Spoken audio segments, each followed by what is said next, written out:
Alright, listen up. You want to trade options on Robinhood? Stop scrolling, stop the noise, and pay attention. Here's the NOBS step-by-step breakdown.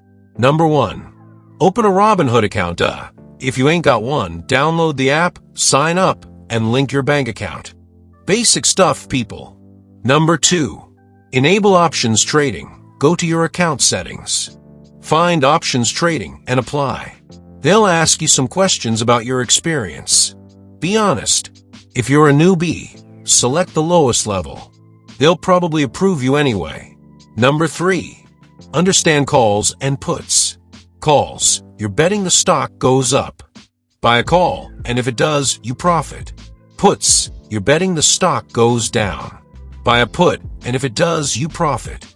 Keep this simple, don't overcomplicate it. Number 4. Pick a stock. Research a stock you think will move. Don't just throw darts. Look at charts, news, whatever. Number 5. Choose an expiration date and strike price. Expiration date, when the option contract ends. Shorter dates are riskier but can pay off faster. Strike price, the price you can buy, call, or sell, put the stock at. For beginners, go further out on expiration. Give yourself wiggle room. Number 6. Place your trade. Find the stock, select trade options. Choose buy a call or put. Select your expiration and strike. Enter the number of contracts and review the cost. Hit submit. Number 7. Manage your trade. Don't just set it and forget it. Watch the stock.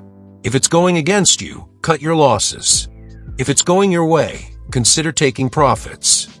Tip: start with small amounts of money. Seriously, don't throw your life savings into this.